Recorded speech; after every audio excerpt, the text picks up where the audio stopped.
Hey y'all, today I'm going to show you how I prepare a whole fillet of fish. This is a 2-pound fillet of rainbow steelhead trout. Now y'all, I was going to get salmon, but then prices was saying steelhead trout. Okay, if you know what I mean, then you know. Okay, so y'all, you want a whole slab of fish. This will work for trout or salmon. Now guys, for my seasoning, I'm basically going to be making a sort of blackening seasoning. Very delicious.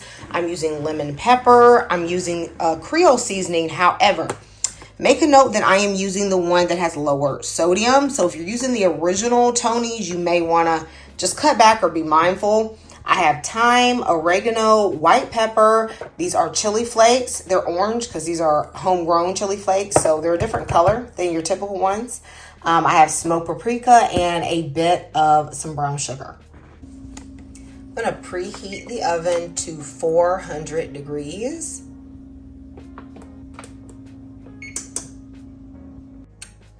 To make the spice rub, I have half of a tablespoon of the Creole seasoning, 1 teaspoon lemon pepper, 1/8 of a teaspoon of thyme. I know I'm using the 1/4 of a teaspoon measurement here, but I'm only filling it up halfway because I'm also going to be using 1/8 of a teaspoon of oregano. I don't want too many herbs, but I like that flavor in there. 1/4 of a teaspoon of chili flakes, 1/2 of a teaspoon of white pepper, a teaspoon of smoked paprika, 1 loosely packed tablespoon of brown sugar. You actually don't need too much seasoning for fish. I know this looks like a lot, but this is basically just like any fish rub you could buy from the store. You want to make sure your fillet is nice and dry so that it can get the best color while it cooks. You love that little browning that you get on your fish. So I'm going to pat off all the excess moisture. I have lined this baking sheet with foil, and I also sprayed a bit of olive oil on it just to make sure it doesn't stick. Okay, I am going to put on a little bit of olive oil on the top of the fish and just rub this in. This is going to be our binder and also help to keep the fish moist. That being said, I find that rainbow trout does tend to stay very moist, and I have a tip for you that ensures your fish is not dry. Okay, so this rainbow trout I find to be a little bit milder than salmon. So if you don't like the fishier taste of salmon, this may be a good fit for you. It's always about $4 to $5 less expensive per pound, and it tastes somewhat similar. It's a bit sweeter to me. I enjoy both. Let me know in the comments which is your preference. This fish is going to be delicious. I literally make fish like this all the time. This is my go-to fish spice recipe. The way I 100% guarantee I have moist fish is by using a temp probe. Now, if you've been watching my channel for a while, you will know that I've actually used this temp probe before. This video is not sponsored by Tyfer, though they have sponsored me in the past, but I absolutely love this.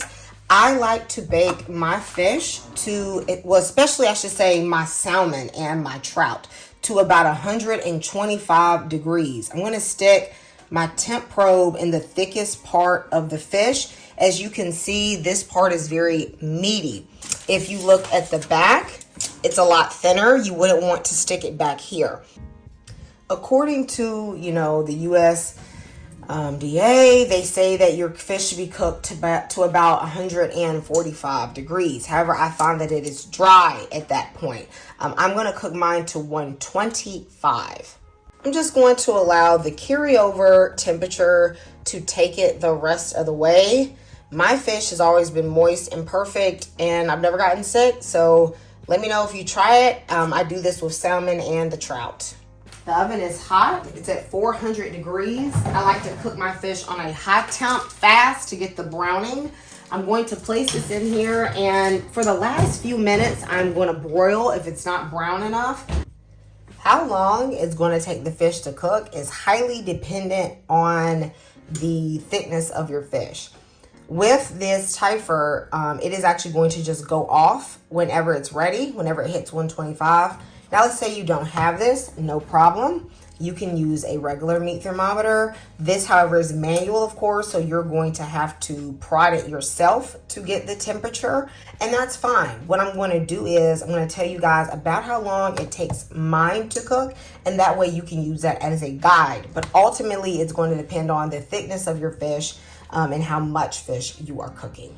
Now going to switch to a high broil until, you know, the fish is really nice and has a nice brown color. When you switch that broil, y'all know y'all better watch it now. My mama used to be telling me, like, you better look at it. Okay, so keep your eye on it. Okay, y'all, so now the temp of the fish has worked its way up to about 135-ish, which is just fine, okay? I'm gonna pull it. It has a little color on it, and I'm gonna let the carryover temperature take it up to like 142, okay? The fish was broiling for about a minute. I don't let it go that long. If you want it very brown, then you really can almost broil the whole cook time until it's about 125-ish, 130 internal. It just depends. Either way, you're gonna have moist fish. So I would recommend you guys cook yours at 400 degrees for about 8 to 10 minutes. And then the last minute or two, you can put it on broil. That's a good point to check the temp of your fish for doneness. This trout is flaky, moist, delicious. Oh my gosh, I love this recipe so much. I squeezed a little bit of lemon over it and it's just perfect. I want you guys to let me know if you're going to try this recipe in the comments. What type of fish are you going to use? And let me know how this turns out for you. I'll see you next time in Kamira's Kitchen. Goodbye and God bless.